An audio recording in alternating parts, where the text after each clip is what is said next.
Hey, I'm Viraj, and this is another episode of Ventures. I have a theory that to survive today, you have to understand how ideas, attention, and systems work. I've created these episodes and these conversations to explore how we build the next generation of companies. Today, I get to speak to Andrew and Kieran. It's a weekly show we do together, who are two veterans who spent decades inside of telcos, witnessing firsthand how entire industries can become utilities while refusing to admit it.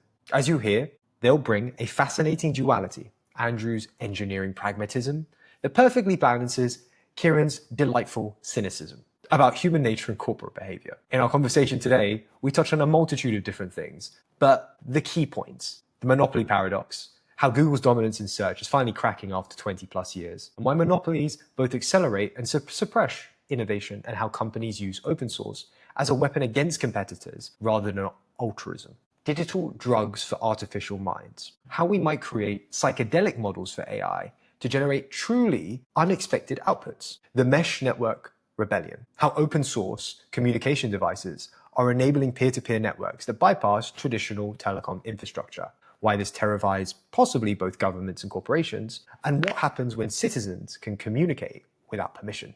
Telcos as reductant utilities, why telecom companies spend billions trying to be anything except what they actually are, pipes for data, and how terrible customer experience stems from prioritizing engineering excellence over human needs. It's kind of true. And lastly, the human constant in technological chaos, why we still remain as these strange apes that we were 2,000 years ago, despite our technological advances, how satisfaction comes from the journey rather than the destination, and why every breakthrough we create as the human race creates new problems that require new solutions. This is Ventures. I hope you enjoy the show. Google, they've done a huge amount for the world. They laid the pipes for the internet across the Atlantic. No, they didn't. Well, they outsourced some of it. They built us maps. We got Waze. We got APIs. Waze was bought by Google. Okay, Waymo. We've got self-drive now in California. Come on, I'm an optimist of Tesla tech. did that without Google. Yes, but Google has had less, Waymo has had less crashes or human, how they're phrasing it is quite interesting. They've had 2 fatal collisions or 2 non-fatal collisions. Tesla's had 700 and something. There is nothing that Google does that is indispensable to the world that couldn't be done by somebody else, and probably done better by somebody else, but they can't because they can't make it pay. You know, they can't make it pay to do it because Google has such a monopoly over everything. Yeah, but I love big tech, and they have a monopoly on search for 20 plus years, and now is the first time that it's breaking down. But I do believe that you cannot have this change of technology, this innovation, without having a monopoly like this. Yeah, you've got to design the world, and Google's been able to do that for us. Monopolies usually work the opposite way. They usually suppress innovation. Yes, they usually suppress innovation. What they do have we had has search been suppressed? It's got pretty bad, but has it been suppressed? yes. That's why they've been taken to court so many times by the EU for antitrust, is because they constantly suppress. Microsoft does the same thing. It's not an unexpected behaviour that if you're at the top of the tree, you don't want other people climbing up behind you trying to knock you off. You do everything possible to keep them off the tree entirely if you possibly can. So it's an expected survival tactic. It's also the reason why Google has said, oh, well, we can't separate AI scraping from search scraping. It's all done at the same time. Therefore, if you want to exclude our AI bots from scraping your content, you also have to exclude yourself from turning up in search. That's just blackmail. This is the world we live in now. AI search, AI scraping and bot scraping is now the same thing. Well, the thing is that may not be to their advantage, right? Because all it's going to take is for somebody else to say, I'll do those 2 things separately. And suddenly you'll see people start to shift, because AI scraping is becoming a major irritant to a lot of website owners. So I saw a thing where was that? Was it on the BBC or was it on the Register? I can't remember, one of the two, where they were saying that there are quite a lot of museums, art galleries, etc., that are providing, or libraries too, that are providing content, but that are finding the level of activity on their website so high that it's starting to detract from the customer experience because they just can't cope with the volume of scraping happening and all as that's occurring. Have you seen these AI tar pits? Which I think Yes. I kind of love Tarpits, this. AI Have you not heard of tarpits. What are an AI these? tar pit? Basically, you set up a web domain and it runs some code and it looks for an AI scraper. And as soon as an AI scraper turns up, it starts generating an infinite number of new pages that contain nothing. So basically, it just sucks the bot, the Why crawling are bot, we trying into to a tar fight pit. this? Why are we Why trying not? to This is fight human this? nature. This is the nature of human beings, like to just fuck with shit. And I actually fully endorse this behavior. I love it. It's My inevitable. favorite time of the week. Why wouldn't you do that? So let's imagine you've got some quite valuable content on your website. Let's imagine you are the BBC News, right? And you're getting irritated with somebody who constantly breaches the law. So you carry all the heavy cost of journalism of however many hundreds or thousands of people doing journalism within the BBC, who go through all the research process, all the validation process to put content onto the BBC website. And then someone just comes along, gleans the entire lot for free, and then monetizes it themselves with almost zero cost. That's going to be really irritating, right? Now, if for example, this court case doesn't pan out and then they can't stop them from stealing their content, another way to do it is just to fill them with rubbish. Just play the game, right? So you want some content? Here's some content. It's completely meaningless, but you can do what you like with it. And it just poisons the well. But There's it's 2 not your points well. here, right? Shit. No human. One is about the BBC, and I think that journalism is broken today. Like the BBC doesn't do a great job of journalism, and that's just my personal opinion here. And the second half of I that, tend to agree.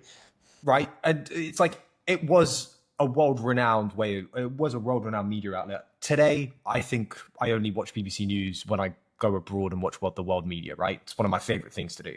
The second point there is that do you not believe that these bots will get so intelligent that they will realize that just infinite pages are being made, and as a result, just stop and move on to something else? Yes. Maybe, and then someone will invent something else. We'll That's invent just something how it else. works. Why not? It's kind of like the food manufacturers in the US now formulating food to counteract Ozempic, right? So Are you serious? Is that where we're at today? yeah, that's where we're at. We've got fast food companies who now are doing research into how Ozempic works on the brain to suppress appetite, and designing foods that stimulate other parts of the brain that aren't suppressed by Ozempic so that you keep on eating their food. It's just, it's like an arms race. I love humanity. I love the American culture of building the things that just are bad for us to try and make it good, and just the cycle of capitalism moves on. Yeah, A friend of absolutely. mine- Like it is part of the human condition. You know, it's almost like that. You know, that scene in The Matrix where Agent Smith just talks about how he hates the smell. You know, that it's exactly that. I have some sympathy for Agent Smith. A friend of mine used to own some sheep. He wasn't a farmer, he just had a few sheep. And he said, I'm constantly amazed by how stupid they are. He said, because, well, they're both stupid, he said, and also highly inventive. He said, because it seems on a weekly basis they are constantly trying to invent a new way of dying. And he said, it's just absolutely incredible the number of ways in which they can try to kill themselves. It's just bizarre.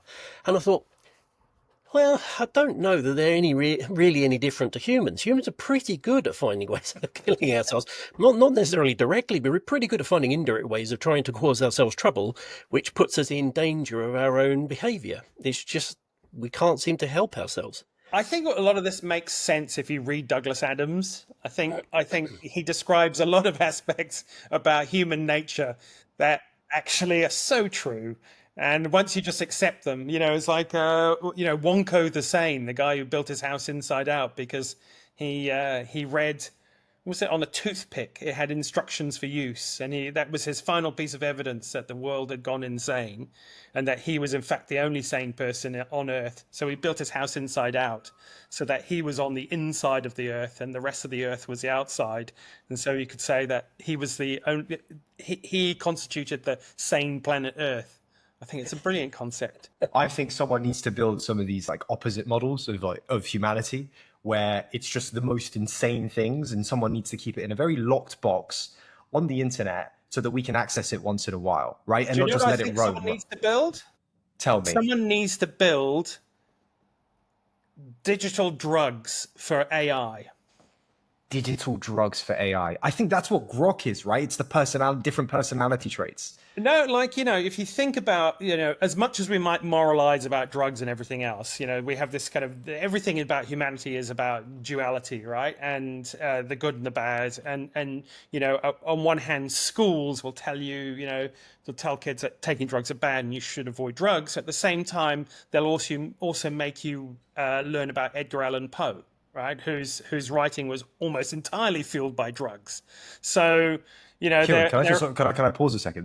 You went to school a while ago. We don't learn about Edgar Allan Poe anymore. Yeah, my daughter has been learning about Edgar Allan Poe recently. So, what school do you send your daughter to? I did not learn about Edgar Allan Poe. Hogwarts, yeah.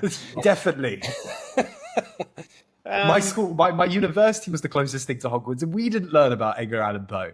Yeah, so, there is, these creative processes that people have gone through basically because they're off their gongs on drugs, or like Alice in Wonderland, or whatever it is, and my concern about AI is this convergence around the mean thing, which is everyone's got the same information, everyone's kind of roughly running the same process, everyone reaches the same conclusion, so you end up with this big mass of mediocrity.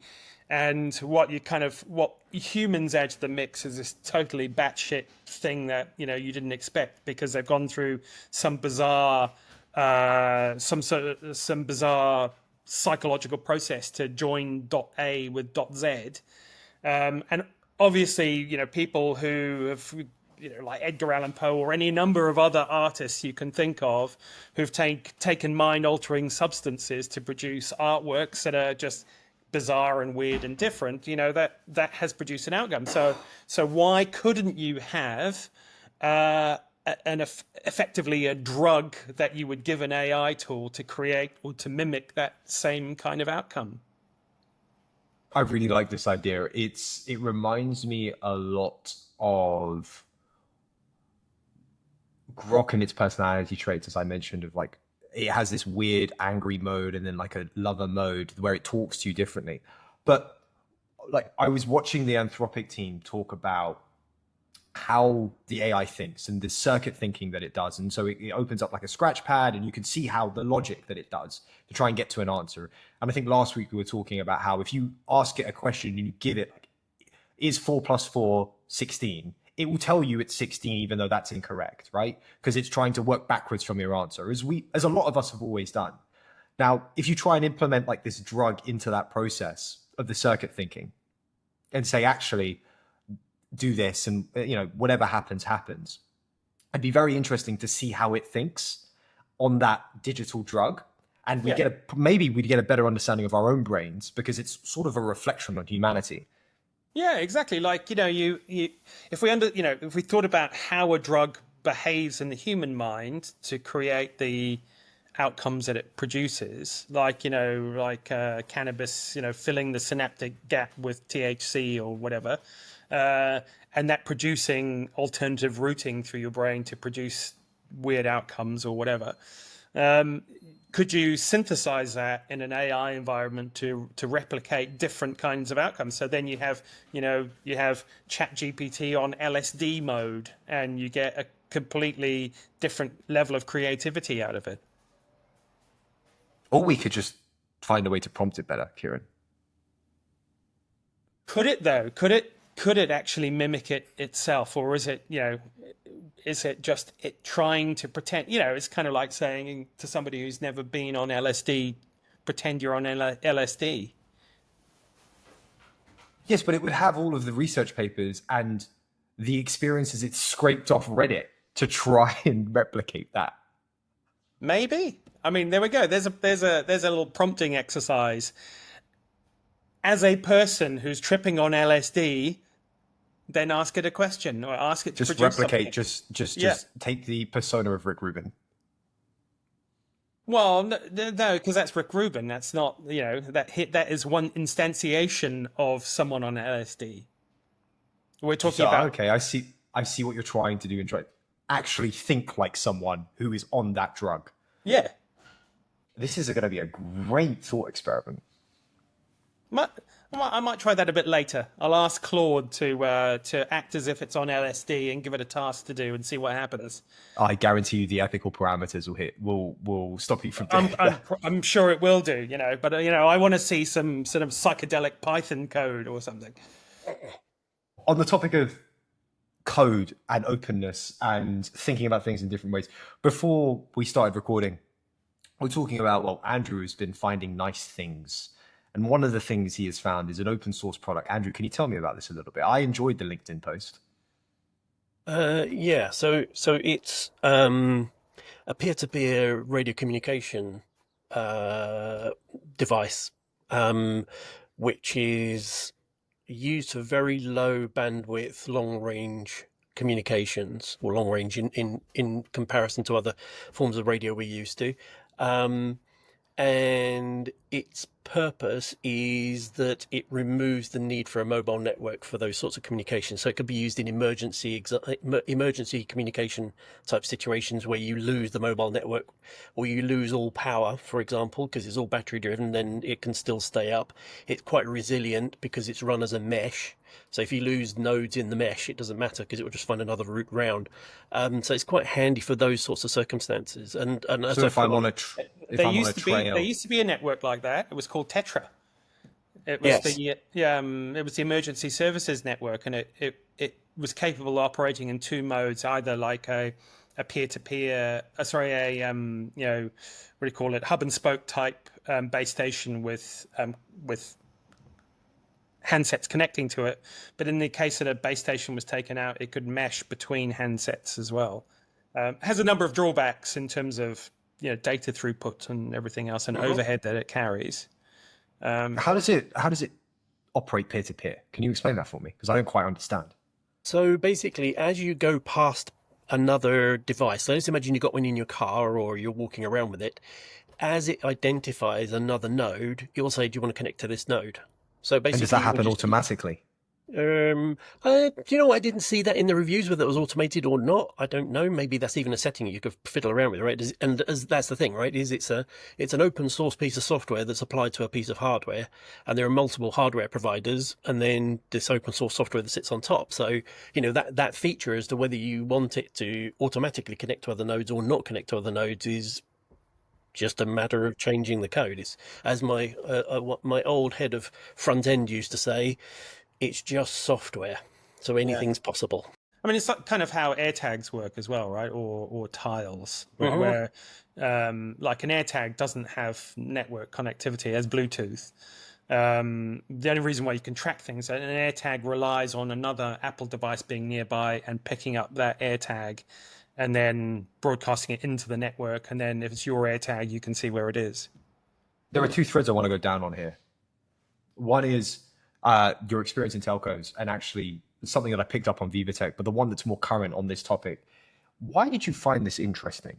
Like, what about the open source and hardware did you find interesting that prompted a post? I don't think it was necessarily the fact it was open source. It was more that I'd been thinking quite a lot with some work that both of us have been involved with, about that thing about holes and drills. We talked about this last week. We talked about that last week. And basically, this was an example of someone thinking holes and drills.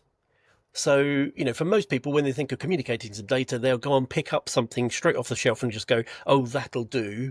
And they make a load of compromises in using that because, it would be more energy consumptive than they might want. It might be a bigger physical footprint than they wanted. It may be they have to pay more license fees than they might have wanted. A whole bunch of things might come up, but they go, oh, it'll do. It's a drill, right? I'll just buy a drill straight off the shelf. Whereas it felt like these people had actually sort of started from scratch and said, well, let's start with actually what we're trying to achieve, and they design a capability that solves that explicit problem. So the kind of, how would you do emergency communications without the telecommunication network being up? Well, frankly, you're not going to, and particularly in America, that will be a challenge as the political environment there becomes anti-public broadcasting, which is how most local radio communication is broadcast in America, is through public broadcasting. And as a consequence, if we take out that network of public broadcasters, emergency communication basically comes to a halt because the radios won't be broadcasting. So how do you get around that? How do you make that a possibility? And sure, you can rely on people with ham radios to communicate privately between one another and say, hey, there's a hurricane coming, or there's a flood coming, or we've had a disaster here, or whatever. But it's not exactly particularly robust. Whereas this is a much more robust way of doing things, and could very cheaply and very easily be rolled out to a very large number of people. It does worry me that it could be used for quite nefarious purposes as well. Well, as anything can, right? Yeah. Nuclear power. I don't know. You can pick pretty much anything plastic. It's all the same. Quite easily. So, like if you take Britain, for example, I don't know that people are aware that the UK government has quite a lot of control over mobile networks, and they can issue an order to suspend mobile coverage in an area if they need to. So, like when the London Bridge attacks happened, all of the mobile networks were turned off for public. And the reason why they do that is they're worried that the terrorists might be using the mobile network for communication. Do they tell us that they're going to turn them off, or does it just happen? It just happens. They turn it off. They have to compensate the mobile companies for all of the lost business that happens on the network. So that is kind of one of the things that prevents them from doing it unless they really need to. But they can order the network to be shut down. The police have special SIM cards, which means that they're not locked off the network. So the police mobiles will still work, but everyone else's mobiles won't. So that exists today in cellular networks. Now, if you've done that to stop somebody from, one of the reasons why you might do that is if somebody's using a mobile phone as a bomb trigger, for example, you don't want them to be able to set off a bomb, so you'll shut down the mobile network. But if they have one of these devices, then you couldn't do that. That's very interesting. I'm thinking a lot about, like, what is the need for a peer-to-peer device when we have something like Starlink and a lot of people throwing up satellites in space? We have the physical product, the hardware in our phones.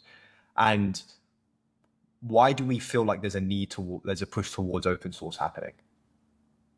Primarily resilience is that it means you're not reliant on certain pieces of equipment to exist, and it becomes much more sort of reliable. I mean, it depends on where you want to put the term reliable, to be honest, because peer-to-peer systems tend to be more complicated to manage and design versus... How long has open source been around? Is it 30 plus years? Open source? Or just open source as a concept? I wouldn't really know, to be honest. I mean, it depends on whether you say, did people ever get together and write some code to solve a common problem and share it between themselves? Well, yeah, that technically is open source at the heart of everything. Whether it got named that at the time, I'm not sure. But there was plenty of that sort of thing going on even when I was like a kid. There was plenty of people writing bits of code, publishing it, and saying, "Here, try this out. Here's a game. Yeah, I don't want a license fee for it. Just have it." So I don't think it's a new thing at all. I think what's probably newer is people trying to make money out of it, which is a slightly different thing. Open source is not the code. The code is not open source. The code is the code. Open source is the commercial construct underneath which the code exists. Mm-hmm. So somebody just sharing some code around, like we used to do when we were kids, write things and share games and stuff. That wasn't open source. That was just sharing code. Open source is the granting of the right to share the code to somebody else. So without being pernickety and splitting hairs, I think that's... Yeah. I mean, I guess it's the formalization of that process, right? That you can share it with somebody else, they can use it, but largely they'll be constrained by how much commercial advantage they can take from it before the first person expects some kind of other license model to be consumed. I do like that, like Andrew and I view the world in different ways. Sometimes we're aligned and sometimes we're not. And, like Andrew's answer to that question is, why would you do this? And his reaction was a very sensible reaction of, well, it's about resilience, which is true. I'm not disputing that. But my view of the world is there's the stick it to the man aspect to it, I don't want to be, beholding to somebody else. I'll just create this stuff and make it free to stick it to the man. I mean, Linux, as an example, was exactly that. Like, I'm just like, screw Microsoft. I'll go and do my own thing. I'm a big fan of the stick it to the man motivation. How does the economics of open source work in your head? Do you think it's valuable long term that we allow people to use code for free, and then past a certain point, then that stops? If that's what you want to do, that's what you want to do, surely. Like, and some people, the economics, if you want to write code and share it and have other people use it and not make any money off it, that's your choice. And there's plenty of reasons why people might want to do that. Yeah, I think this probably an area where Kieran and I will have some slightly different opinions, but I think economic return is not most people's driver. It's some people's driver, and it's sometimes for some people it's their sole driver. Elon Musk, for example, his sole driver is economic and personal advantage, right? So he has a particular personality that drives him towards those sorts of behaviors. Well, you say that, but he was responsible for completely open sourcing many of the patents that Tesla developed, and he had an economic driver for that. He just made them available, and you could walk into the foyer at Tesla and pick them up, and people did come and pick them up. But his aim for that was to establish a common standard, which they were already building to give them scale, and to be ahead of their competitors. So he actually did open source a lot of technology to give himself a different kind of advantage. That's true, but also, have you ever tried to get a Tesla repaired by any third-party repair center? Try and get any car repaired by any third-party center, like an Audi. Like, doesn't matter how minor it is, it requires a software change and £600. Well, yes, but a Tesla will actually remove the warranty from your vehicle if the third party works on it. So there are ways in which he may not have chosen that form of control, but he chose another form of control, right? Yeah. So he's kind of in line with John Deere, for example, where if you buy a John Deere tractor, the only people who can work on a John Deere tractor are John Deere engineers with John Deere software. Now they're in court at the moment being fought about over that, but because it blocks people's ability to actually compete with John Deere and offer a range of services to support farmers in the field. So there's there are other drivers that drive people's behavior, one of the most obvious ones is ego. That you want to be seen to be doing something and seem to be an expert in your particular field, right? Now, you may be able to monetize that some other way, which is one of the things we used to do at our last company, was open source things, because it created a means for us to show how expert we were in the field that we worked in. So there are other... Doesn't that also mean that people can sort of understand the tricks of the trade and where the value is that you're creating? Yes, I mean, if you've got a commercial product and you're licensing it to people and they're paying for it, and then you decide to open source it, clearly that may not be to your advantage unless you've got some other way of monetizing what you're doing. So you may well be sort of holding a shotgun and taking your own foot off with it. So, you do need to be careful about what you're going to open source and how you're going to do it. But so long as you're clear about what your motivation is, it's a perfectly sensible thing to do, so long as you've thought about it a bit. And it doesn't have to be the software. It could be that you give away the software, but you charge for support. It's a very common one. That's why kind of Red Hat got going, was charging for support for a copy of Linux that they produced, and you could either buy the Fedora version or the Red Hat version, depending on what you wanted to get out of it. So it becomes an opportunity for people to actually use the product, and then you charge elsewhere for it. Mm-hmm. I see. So actually there's incredible amounts of value in open sourcing, because people can build things on top of it, of the technology or whatever it is that you're building. And then actually you can find a way to build an infrastructure around that. And an economic model around the open source rather than the open source itself. Yeah, if you like the idea of building a standard, if you can get enough people to work to a common, like you produce some free software and it becomes the default way of doing something, and you've orientated your business to be optimized around delivering things that are done in that way, then that gives you an advantage. Like Meta is bringing out or has brought out this new, I think it's called a Vija model. It's this image recognition one. And so the idea of that would be if they open source it, or if they have already, that the world begins to use it, it becomes the standard, and then any support that around that is charged for or at a cost via an API or something. Interesting. Or they create two versions of it, which is what Red Hat did. There's a premium version and there's a basic version. The basic version is 2 or 3 versions behind the premium version. The premium one you pay for, the open source one you don't. And therefore you get a choice. You get to use the capabilities in general in either of the two models. But if you want the advanced bits, you've got to pay for it. And once you tried out the basic, it's the old freemium type model.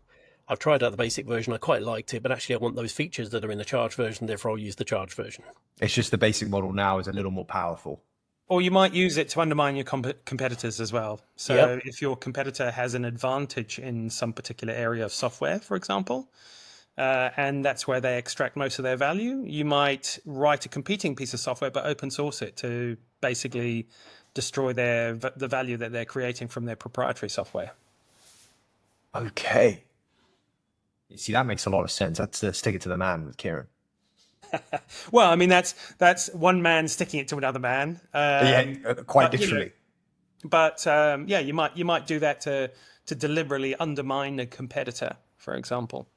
I want to go back to my point that I said to earlier. There was 2 threads that we could go down. We went down the latter. I want to take the former for a moment.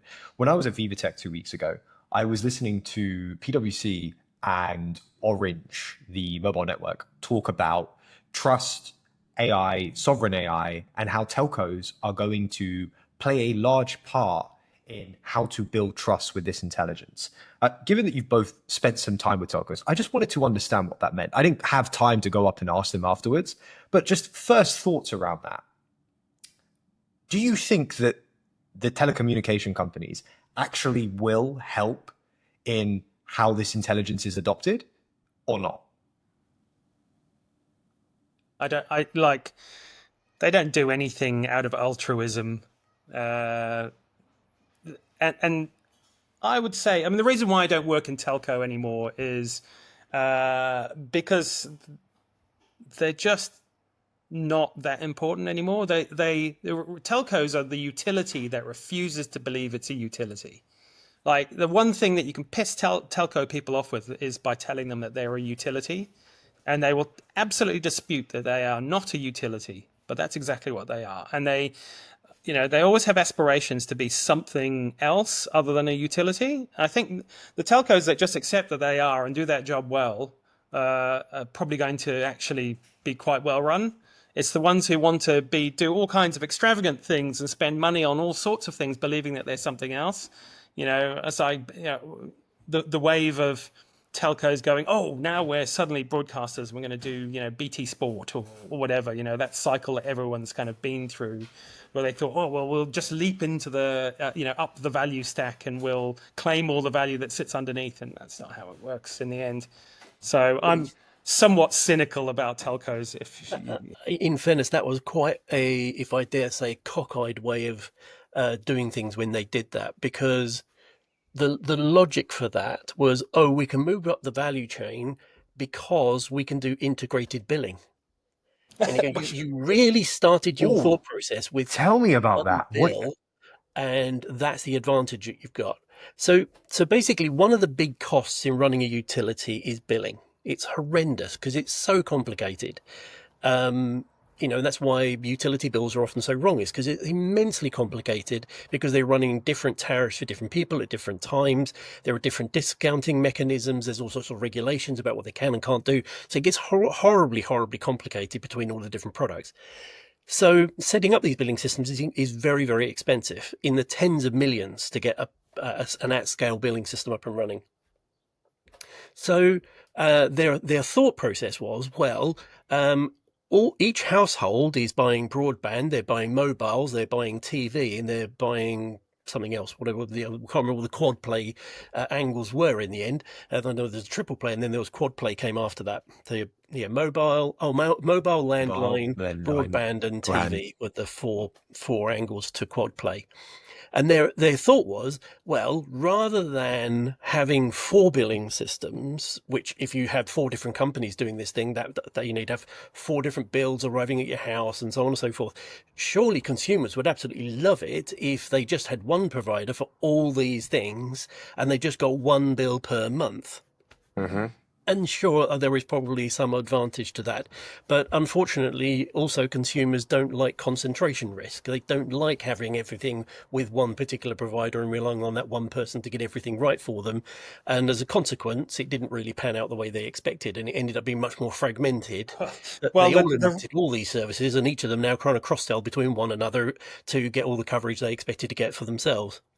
I mean, the reality is bollocks anyway, because most of these companies have acquired competitors, they've bought additional service providers they've brought in, and all of those have their own billing just look systems. at 3 and Vodafone just recently in the last couple of weeks, right? Yeah, they've merged. But and they would have bought broadband providers, and they would have bought hosting providers, and they would have bought a streaming company or whatever.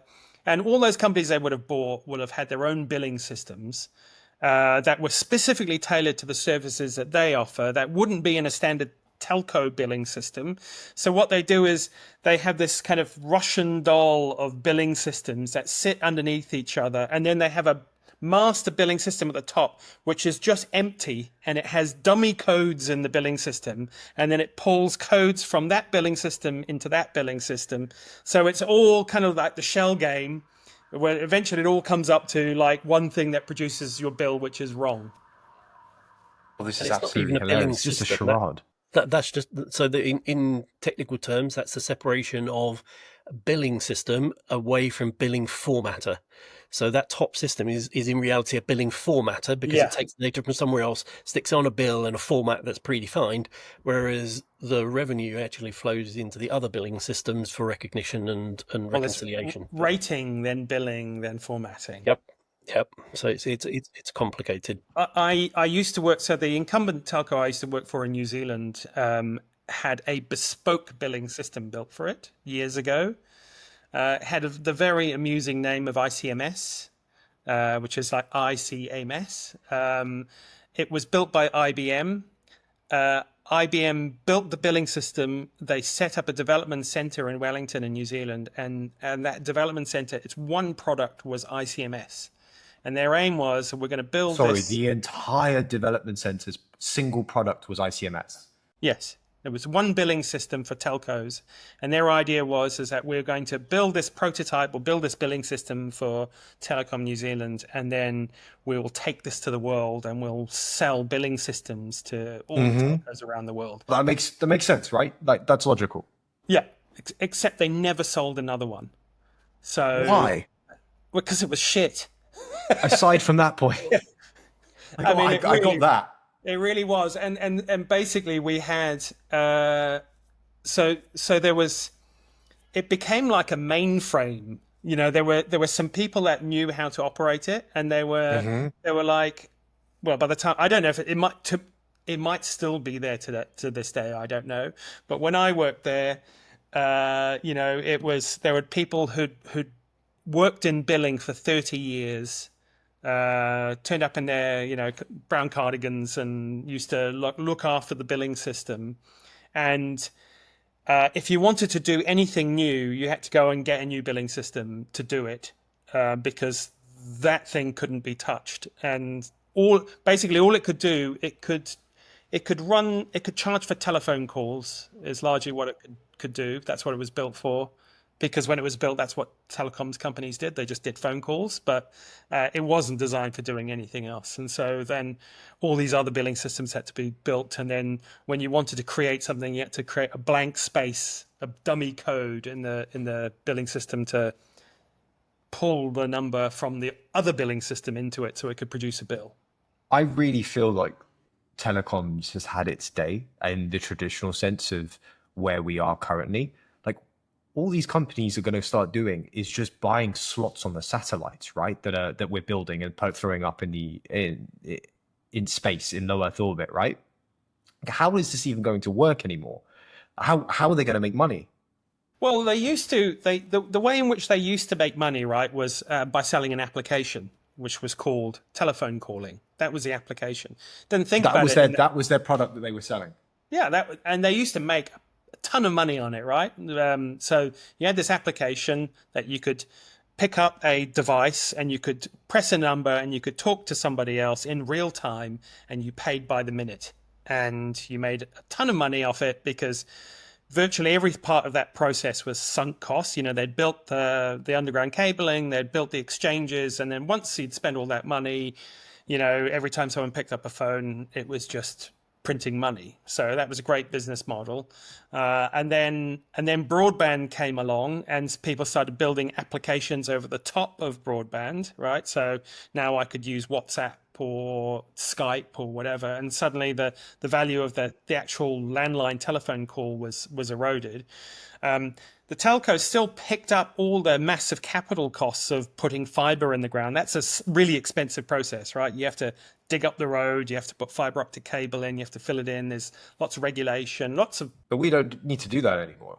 What? Yeah, we do. I mean, that's still how telcos work. Is like, but there is another opportunity that we can build for, right? Putting satellites in space that have a network connectivity, or is that just not valuable yet? Nowhere near the performance and capacity of a fiber optic network. So I see. As the old adage goes, never underestimate the bandwidth of a lorry driving down the M1 loaded with backup tapes. You just can't shift data that quickly, even with a fiber, right? So there's a whole range of different models you need to have available to you, depending on what it is you're trying to achieve.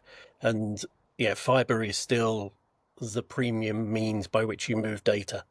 Yeah, and so the telcos were like, okay, great, we'll make money out of this internet thing. We accept that the whole telephone thing has kind of really lost value, but what we're going to do is we're going to make money out of this internet thing, and we're going to build these big internet pipes, and we're going to charge people for internet. And they competed with each other, and as they competed, they drove the cost down of the internet connectivity. But the people who made all the money out of it really were the Googles of the world, because they were selling the applications that had all the value. And so, like Netflix, Netflix infuriates telco providers, because all the telco gets to charge for is the ones and zeros that are going down their piece of fiber optic cable for, all you can eat for X per month. Whereas Netflix gets, I don't know, what is a Netflix subscription these days? Like 30 something. £12, £15. Yeah, okay. six quid if you're cheap. Yeah. Yeah. So, people are paying for that. All the value's in the content, not in the bandwidth. And so the telcos feel kind of, perhaps rightly or wrongly aggrieved that they're not getting their share of that value and somebody else is taking it when it's their network that's supporting it. And there was a point where they wanted to introduce, quality of service, where, they could distinguish, like, if you needed an application that needed real-time traffic, real-time streaming like Skype, you would pay more for the bandwidth than, say, a file transfer, which was like not constrained by time. You'd pay a different rate for it, but governments didn't like that either. So they're kind of a bit screwed. That's why I said they're a utility. They're pretty much like your water company. They provide ones and zeros in a pipe. Well, and so they should just do that very well. They haven't really got any choice. Yeah, what choice do they have? You can't really tell what someone's doing on the internet very well anymore, because it's all encrypted. So you can't really charge per protocol, because it just appears like one huge pool of different sorts of protocols. So you can't really, you can probably infer, but you couldn't be certain that someone was watching. Well, no, that's the point. It's encrypted. Yeah. The packet's encrypted, so you can't see what's inside the packet. So you literally become like the post office. You can't tell the value of what's in a letter. All you know is it's a letter and it's got to go between A and B. So it does make life very difficult for them to add value, which is why they then try to add these sort of over-the-top type services like BT Sport and so on, because they felt, oh, there's the way in which they're making money out of it, so we'll give that a go and stick it on top of our network. And to be honest, I don't know whether BT Sport actually does make BT any money at all. So do you think that, like, long term, I think the point of trust within the conversation that Orange was having was the fact that to use any of these products, you have to have the internet, and we allow you to do that, right? Like, they have put in the pipes that allow us to have broadband, that allow us to have the internet and the applications that have been built on top of it. So do you think down the line they will have like a rev share model with a certain percentage with some of these companies so that we can have access to the technology because they realize that their value is just being eroded throughout the time? Share of what, though? Yeah. I don't know what you're sharing. Revenue share of what? Yeah. I mean, of the model companies. So if any hardware that's gets built with intelligence that we use, so like Claude, let's take OpenAI, let's take Mistral, let's take Grok as an example. Your point around their value has been eroded, and that's why they went off and tried to build these other products in subscriptions, in TV, in Wi-Fi. Do you think that there's an opportunity for them to actually change how they think about themselves and not just be, we are a utility company, or should they just do that? Just do that. Just be a good utility. Just serve us the internet and we'll be happy. Just give us coverage. Why would Netflix want to share their revenue with somebody where they're currently doing that, where they're currently getting a free service? What if they start charging for it? Well, the thing is, this happened with Google and Microsoft, right? So Google and Microsoft, they used to buy. So, there were existing fiber optic cables under the sea, and they used to buy a share of those cables. And then as their traffic grew, they were like, oh, we need more. And the telcos were like, oh, okay, well, we'll need to lay another cable across the Atlantic to sort of carry this capacity. So Google just went and did it, right? Yeah, and for a while, there was a little bit of, okay, we'll invest and you just pay the rentals. And then it didn't take long for the big tech companies to go, actually, we could just do that ourselves. So they started building their own infrastructure anyway. So, So what's the point then? Like, what's the point of a traditional telco anymore if you have these large hyperscalers in Google and Microsoft and IBM that can just go and spend billions on a underwater cable or a couple of Starlinks? Last mile access. It's still the hardest thing to do. Yeah. Well, for those guys, it's not just last mile. It's actually access to the country is probably the challenge, right? So what do you mean by that? So you've got the sort of the big data movers, the Facebooks, the Microsofts, the Googles, who are daily shipping hundreds of terabytes of data between different data centers. I have a friend who actually works in that industry and sells people the terminating equipment for those fibers. And he said the amount of data they shift is absolutely astronomical. I can't remember what the volume is. It's something like, I'm sure I've got it written down somewhere, 80% of all internet traffic is between data centers now. So it's not about communicating with the four companies. Yeah, it's like four companies. And that between, so basically the volume of traffic is actually just moving data around. And the reason they want to move it is, number one, diversity of location. So then they're not going to lose everything if one data center goes out. But it's also because about proximity to the end user. So if you're looking at Facebook and you're a UK user, but now you want to look at Facebook and you happen to be in the US, they don't want some enormous latency to get built up. That means you're dragging all the data back from the UK every time. They want to move some of that data closer to you so you get a better experience. So they're shifting data around for those sorts of purposes. The thing that telcos provide them is the network between their data center and the country that data center or the region that data center happens to be in, which is expensive stuff. But frankly, I just can't imagine a circumstance in which a telco can argue it has the right to charge more than the bandwidth that's being shifted unless they actually own the content themselves. And in the case of OpenAI or Facebook or whatever, they don't own that content. And it was even back when I was in telco 25 years ago. Yeah, about 25 years ago. Even then, everybody said content is king. And this was happening 25 years ago. Yeah. Yeah, and the other thing that stands in the way of telcos. Sorry, Kieran. Can I ask, why did they not see the writing on the wall? They did. Yeah. It's not. And then how? And then how? What? But why didn't they win? In what sense? In the sense, if they knew that content was king, why did they not spin off and build other companies to build for that? Well, Was they that just did. the wrong type of people? They did, but they weren't very good at it. Yeah, I see. One of the things we were talking. Sorry, Kieran, go on. Which was just kind of the point I was just about to make. The other thing that telcos are really, really bad at is they're really shit at customer experience.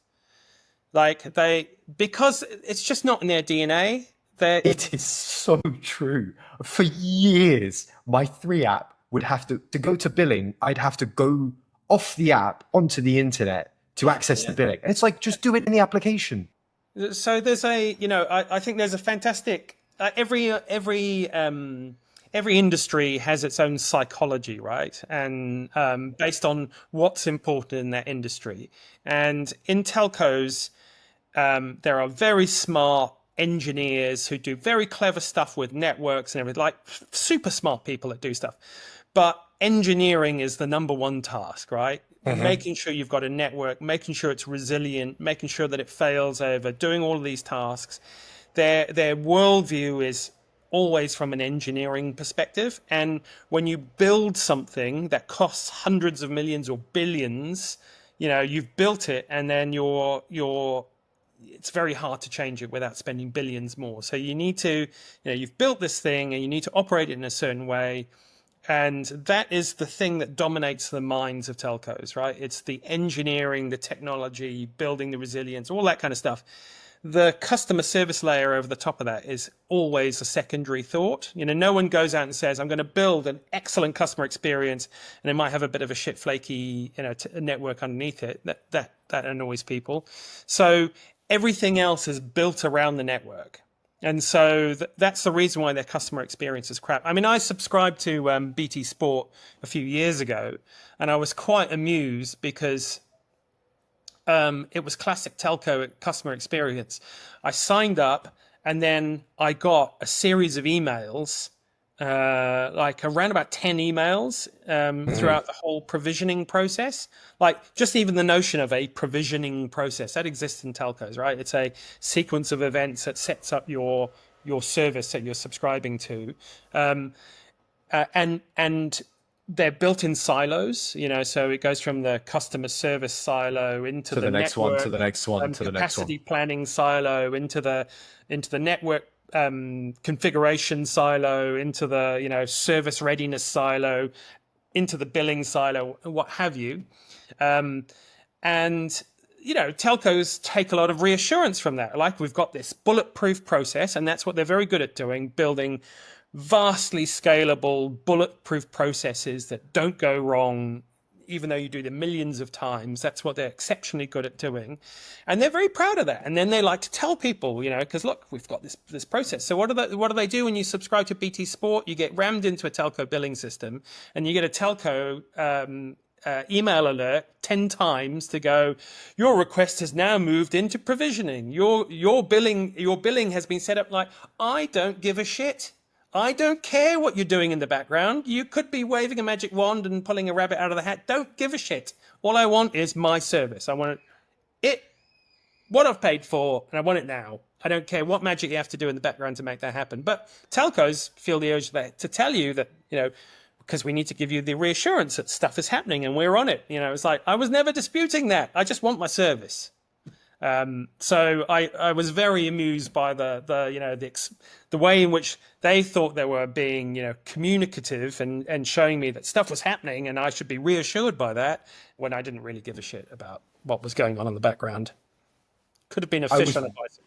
I was ready to have a whole section for Kieran's rant and tee that up for you and label it and everything, but we've just done it. I mean, I worked in this industry for years, and I gave up battling against it because nothing was going to change. Okay. Sorry, Andrew, please. Is there are only really two ways there are two models you can follow. You can either be customer centric, or you can be customers centric, i.e., you don't care which customer it is, they're all treated exactly the same. And telcos by scale have to follow being centric around customers' experience, not a customer experience. So they don't care about you as a subscriber. You're irrelevant to them. They only care about the number of people that have a good or bad experience with them. And I remember going to a meeting with one of my enterprise clients when I went to Cable and Wireless. And when we were going up in the lift, I said to him, so why do you use Cable and Wireless for your kind of your ATM network and your internet network and firewalls and whatever else? He said, because you're the least shit of all of them. That's how we benchmarked it. What is it? We had a client once that described us as the fastest in a fat man's race. That was his description of why he used us. The fastest in a fat man's race. Yeah, that was. There's a great article actually on this. I was just looking for it. It's in the Harvard Business Review from 2013. It's an article called "The Truth About Customer Experience." It's a really, really good article, and it looked at the customer experience for a cable operator in the US. I haven't got the actual article right here, but and what they did was they had, just in a typical telco style, they'd broken their service down into the series of service silos, like steps along the way for you to get your service. And for each one of those steps, they did a net promoter score for each of the steps. So it was like, when you ordered, and you placed your order, somebody would ring up random customers and go, or send out a survey or whatever to say, rate us out of 10 for how good we were at setting up your service. And then, when it was running, it was like, rate us out of 10 for how well the service is running. And they had 10 touch points across the business where they measured these points of satisfaction. And in every one of those 10 points, of 10 touch points across the business, they scored 8 or above. And that's, net promoter score is, unless you're 8 or above, you've got a real problem. And they were running 8 or above at every single one of those touch points. So they were going, we're doing a good job. Turned out that they had a lot of dissatisfied customers. And they were trying to understand why that was. And the reason why they had a lot of dissatisfied customers, so the cat has joined to meow now. The reason why they had a bunch of dissatisfied customers was because any one customer going through those 10 touch points had a 20% chance of getting a bad experience. Like being 8 out of 10 is fine, but that means that there's 2 out of 10 that get a bad experience. So if you get a 20% chance at any touch point throughout the process and you go through 10 touch points, then the cumulative chance of you having a bad experience was actually pretty high. You couldn't get from one end of the process to the other without having a bad experience. And that is the telco attitude towards customer experience, is to look at each of those steps along the way, but not really to take this kind of holistic view of the whole experience and understand, where the issues are. It's a really good article, quite a seminal article on customer experience. We'll have to link that in the videos that we output on LinkedIn and TikTok and YouTube. Before we wrap, I want to touch on one thing. Before we went on to that last piece, we're talking about battling, like having to battle customer service and battle the telcos. There has been a report released on if ChatGPT is harming our brains, and you're both fathers. And I just wanted to kind of get your thoughts on like how you interpret it. Right, obviously it hasn't been peer reviewed yet, but do you think long term that we're going to have issues with how we think and how we operate with this technology? That rightly said, the paper, it says a lot of the same things that Tesla and a lot of the self-driving is already saying. That if you are not concentrating on one thing, then obviously you have a problem. I think it depends on whether we switch to concentrating on something else. Like, there are lots of things at work today that in the past you would have had to have concentrated on for things to, for things to happen, which you don't even have to worry about today. It's like the London black cab driver, right? They physically have, is it the hippocampus? Yeah, the hippocampus in in a London cab driver that's done the knowledge and understands, can navigate their way around London, they have a physically larger hippocampus than a normal person because their brain has physically grown from the knowledge that they've accumulated. Now, do you need to do the knowledge? Because, plenty of tests have shown that if you're using sat-nav, you'll probably get across London just as fast as with a black cab driver. So I guess technically, no, you don't need it. But does it mean then you just apply your brain to some other problem? It is an interesting question. And I genuinely don't know the answer, because I think the key point there, as Kieran said, is what are you doing with your brain otherwise?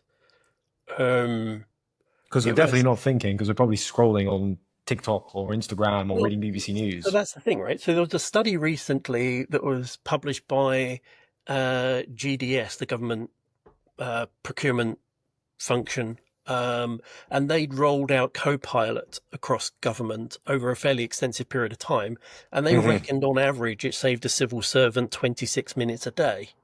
Now, 26 minutes pretty quickly adds up if you multiply it by how many hundreds of thousands of civil servants you got. But that's at least 3 cups of tea, Andrew. But that is the thing, right? Is productivity doesn't necessarily come from saving people time, because what they may do is go, I will go and have another cup of tea because I've got a bit of time to do that. So productivity isn't necessarily increased in that circumstance. And it's been rattling around in my brain. I overheard a conversation a little while ago between two people sitting opposite each other at a dinner table. And one was saying, "Oh, it's amazing. Have you tried using AI for doing Excel formulas?"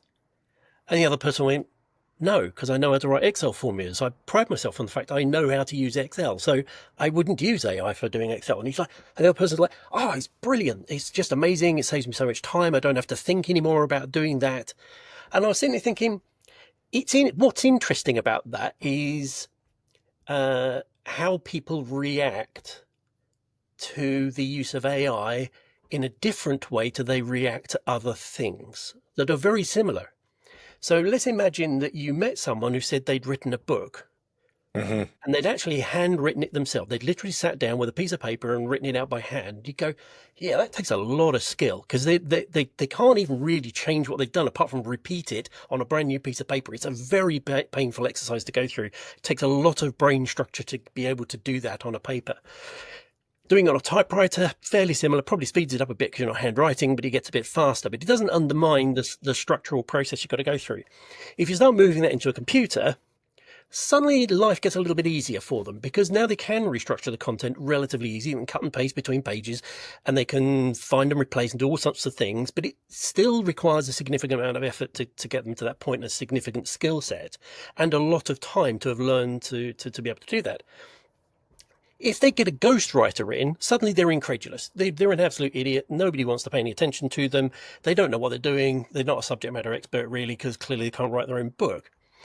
Now, that's the general gist of how people tend to think about the process of writing a book, right? Is as soon as you hear it's written by a ghostwriter, you're a bit like, well, they didn't really have the level of intelligence to be able to do it for themselves. So you question their judgment, their capacity, really, in whatever discipline they happen to be in. The interesting thing, though, is how will we feel about that with artificial intelligence? So, is someone who can use a satellite navigation in a car considered to be as intelligent as the black cab driver who's done the knowledge, right? And the reason I mention that is there was a Google advert about 3-6 months ago, something like that. And there was a senior exec from Google on the advert saying, using our AI tools will make you more intelligent. And I was sitting there thinking, no, it's not. I will be exactly the same as I was before. I didn't gain any personal capacity to do anything really new. What I did was I outtasked it to another thingy. And that could have been a personal assistant, could have been an AI tool, could have been anything really. It doesn't matter. It doesn't personally make me any more intelligent. It gives me the potential to have thought about something different, but it does not make me any more intelligent. I just think that whole thingy, we've got quite different views about using AI versus delegating it to somebody in your team. But if you delegated something to your internal team, right, you wouldn't claim credit for having done it. Whereas if you used AI, there seems to be an awful lot of people that just claim credit that they did it. And they go, well, you didn't. That did it. You may have tidied it up a bit, but you should at least give the tools some credit for the fact that it did most of the work. If that was a person, yeah, but if we're using a spade, you don't say the spade takes the credit. What if I'm digging a hole? Do we? Oh, there you go, right? So there's another alternative point of view that at some point you go, no, I did it. So like, some of the restoration work that I've done here in my own house, I have made certain parts of the house. My windows I did not make. I fitted them, but I had someone make them for me. But if I'm explaining that, I'm always very clear. I didn't make them, I fitted them. So I'm attributing the relevant level of merit to the people who've actually been involved in that. But you're quite right. If I'm writing an email, I don't say my computer keyboard wrote the email because it didn't. I typed on the keyboard and it did that, right? So there's some sort of levels of assistance which we kind of attribute to our own capacity versus another, right? And you're right, a spade, you wouldn't claim that the spade did the work, but if you were using a JCB, you'd find it hard to claim that you dug the hole. You'd say, I used a JCB to dig that hole. I used a digger. Yeah, exactly. Can I ask, when computers came out and you were doing work with them for the first time, did you use that language? Did you say the computer did that? No. You didn't. You just said, I did it, even though it was on the computer. How interesting. And that's the thing, right? I'm not picking at AI as a thing, right? It's not necessarily about AI. It's about the language we use around its language associated with it, and how that affects people's desire or lack of to use it as a function, and whether they see it as more like so there's two perspectives, right? You can go take that Excel example, right? One person could say to the other, you're an idiot for not using AI for creating formula because you're wasting your time creating formulas when you could be doing something more important. The other person can say completely the opposite. You're an idiot because you can't write formulas, for Christ's sake. It's a very basic piece of mathematics you should be able to follow, and you should be able to create your own formulas. Either side can be completely correct in their own position, and we haven't really got to a means by which we have appropriated the right level of value to either side of that story. I think there's more to it than that, though, as well. I think there's the value or the satisfaction or enjoyment that we get out of things is directly related to the process by which we went through to create it. And so, I equate that to cooking, right? So in our house, we like to make a lot of things ourselves. So, the other night I made there was some like barbecue chicken ciabatta sandwiches with homemade coleslaw, homemade kimchi inside a homemade ciabatta, right? Everything apart from the chicken being grown was made in-house, right? And there's a bunch of satisfaction that you get out of doing that doesn't come from going and buying a ciabatta roll and buying a ready-cooked chicken and buying some pre-made kimchi and just whacking it all together. I would like to think that the level of enjoyment or the quality of the output is higher when you do it yourself.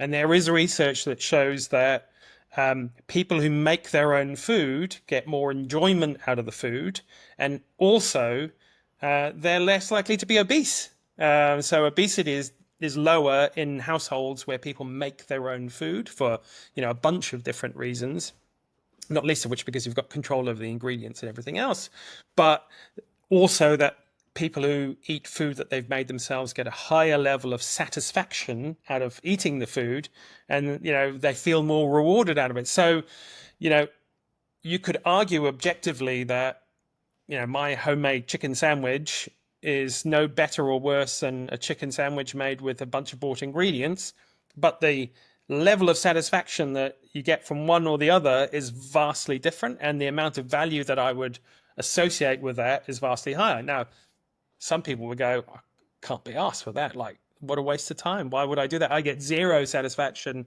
out of making this stuff myself. So it's very subjective. There's a very something good in that, video. isn't there? Sorry, Viraj, go on. There's something in that, right? Where when you're talking about how if I make the food, I'm less obese. And you translate over to this technology and intelligence, and it's like, if I do the act myself, am I smarter, right? And I just don't think that holds in that space. But where I do think it's applicable is if you don't understand the fundamentals of what you're doing and you just outsource that knowledge, right? So, for instance, if we take the Excel example, if you don't know what the formula is supposed to do and you ask it for the formula, it's going to give you some example. You just don't know if it's right because you don't know what the answer should be. Potentially. And there's something there that we're doing wrong, right? That I don't have the answers yet. I'm not in the space, but the commentary around it, there is a language that we're using that is very aggressive towards it. That's for sure. And I think, it comes back. So there was a video by Stephen Bartlett interviewing Simon Sinek literally 3 or 4 days ago. And he takes very much that point of view that pretty much all philosophies and all research shows that life is about the journey, not the destination. So, and if we take exercise, right, we go back to our spade example versus JCB. You don't become strong by using a JCB. You become strong by digging the hole with a spade, right? And our brains need to remain strong, so we need to give them exercise. Now, funnily enough, as people have moved into white-collar work, well, that's sprouted up as a whole industry for how to get you back fit again, because what you're doing during the day does not make you fit physically.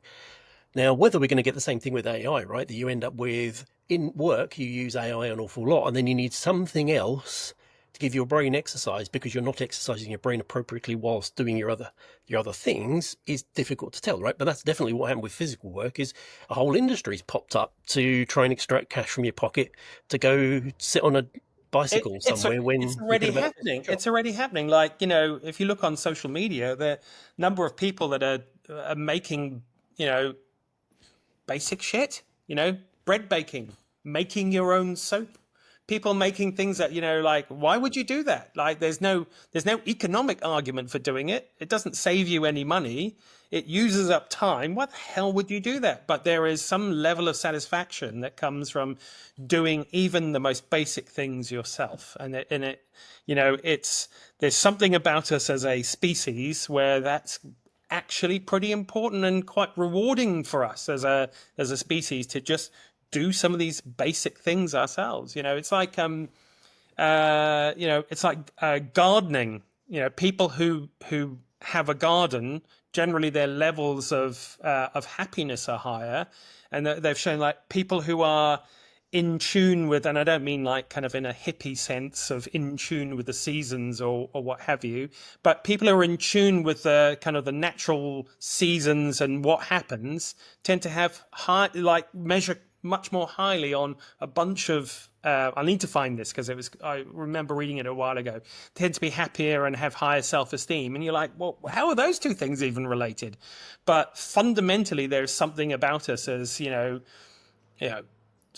strange apes that haven't really evolved very much for a very, very long time. We've created technology that does shit, but fundamentally we as a species have not changed at all. It's back to the Romans building tombs for their dogs and having, writing poems about how much they'll miss their dog. I was reading that the other day and I was like, we haven't changed at all. The relationship between a human and their dog 2,000 years ago is exactly the same as that relationship we have with our dogs today.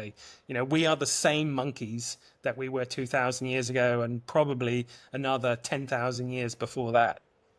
I am very much looking forward to, in 25 years' time or 30 years' time, looking back on this particular episode and seeing if anything's changed. Maybe it will, maybe it won't, but it's going to be interesting nonetheless. It will definitely have changed. There's absolutely no doubt. Right. I was only writing a post earlier and then I decided to not post it. There was a comment on someone's post. It's undoubtedly going to be changing. because if you look back through history, pretty much everything we have invented has started with it being absolutely the best thing since sliced bread, to coin a phrase, only to later realize that the consequences of that thing are really quite uncomfortable for a whole bunch of people who may not be us. It might be another bunch of people, right? And it doesn't matter pretty much what you look at, all of that is just generally true. That we start with something that appears to be absolutely brilliant, that when we use it to excess, whatever the definition of excess is, it becomes a negative. So whether that's CFCs, for example, in aerosols, brilliant. We can now do hairsprays and all sorts of stuff. Oh, no, we've got a hole in the ozone layer. We're going to stop doing that. That wasn't a very good idea. Plastics, brilliant. Absolutely amazingly flexible material, but huge downstream consequences. I mean, the rubbish dump that's in, I can't remember, is it in the Atlantic? Kieran, you'd probably know. There's a rubbish dump that's floating around in the sea. It's twice the size in the Pacific. That's in the Pacific. Yeah. It's twice the size of Texas. Floating plastics and shite that we've accidentally dropped into the sea or deliberately dropped into the sea, and it's just floating around there, right? So plastic, brilliant in one sense, but pretty awful from another sense. Solar panels, brilliant, produces enormous levels of energy for good use. However, we can't recycle them, so therefore they go into landfill. Each time we invent something that appears to solve a problem, we create a new problem that then requires something else to be created to solve it. And that's because we're very short-termist, we're survivalists. So it's whatever is most painful right now, we'll fix it, but we'll do so at the expense of the next group or time period that this thing needs to be measured over. And this will be no different. It's absolutely no different. I mean, the forecasting AI energy consumption I saw yesterday, I think it was, AI energy consumption by the time we get to 2030 will be the same size as the entire energy consumption of Japan. Yeah, and then factor onto that the amount of mining required to produce the materials. I mean, the figures on mining are like mind-boggling. Like, it's such an environmentally destructive process, like really on all fronts. And we'll just gloss over that one. So I think this is that. Go on. I was just going to say, it's just one of those things that humans are very good at ignoring things that don't directly impact us, because we're impacted by so many things that directly affect us that we just sort of have to gloss over those details, as Kieran says. So I think inevitably we'll look back on this in a few years and go, what on earth were we doing? Why on earth did we use it for that? That was just such a wasteful thing to have done. We should have used it for this. But we only say that in retrospect because we don't want to slow down the path of innovation to stop and think about the consequences. Well, I'm definitely going to stop and think about this interview, because it is definitely 100% time to end the show before we go down this rabbit hole of energy, right? I know how much we'd like to talk about this one. Gentlemen, this has been an absolute pleasure. I'll see you next week. See you next week. Take care. See you next week.